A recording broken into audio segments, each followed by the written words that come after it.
সোনা সবার চোখে ধুলো দিয়ে রাতের অন্ধকারে পালিয়ে গেল কুন্তলার বাড়ি থেকে। হ্যাঁ বন্ধুরা, আমরা এমনটাই দেখতে পাবো অনুরাগের ছোঁয়া ধারাবাহিকের পর্বগুলোতে। বিস্তারিত জানতে আমাদের চ্যানেলটি সাবস্ক্রাইব করে ভিডিওটি না টেনে দেখতে থাকুন। জীবিত কুমারকে দেখার পর সোনার কাছে সব চক্রান্ত স্পষ্ট হয়ে যায়। সোনা বুঝতে পারে রুতি একটা মুখোশধারী শয়তান তাকে ফাঁদ পেতে বিয়ে করেছে। রুতি তাকে ভালোবাসে না, তাই রুতিকে ভালোবেসে সেই রুতির বাড়িতে সংসার করতে সে ভুল করেছে। তবে সোনা এটাও বুঝতে পারে যে তার পরিবারও ফাঁদে পড়ে গেছে, তার জন্যই আজ তার পরিবার বিপদের মুখে।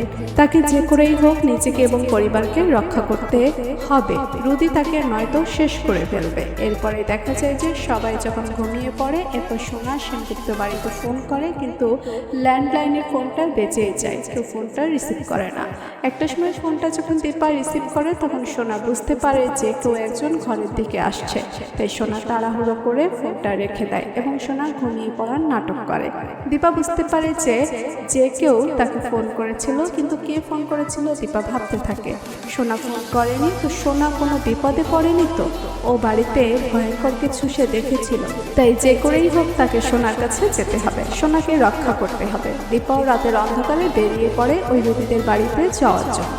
অন্যদিকে দেখা যায় সোনা ঘুমিয়ে পড়া নাটক করে। কুন্তলা কুমার ওই ঘরে আসে, দেখে সোনা ঘুমাচ্ছে।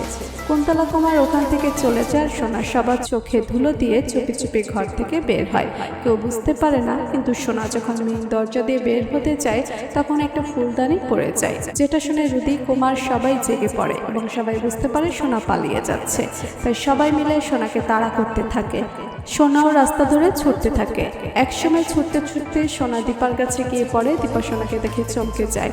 দীপা সোনাকে বলে, সোনা মা কি হয়েছে? তো সোনা তার মাকে বলে, মা কুমার বেঁচে আছে আর রুদি কুমারেরই নাতি। শুনে চমকে যায় দীপা। তাকিয়ে দেখে কুমার আসছে। দীপা রুদ্র মূর্তিতে সোনাকে রক্ষা করার জন্য কুমারের সম্মুখে গিয়ে দাঁড়ায়।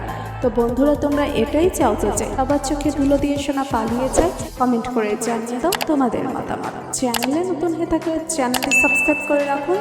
ধন্যবাদ সবাই।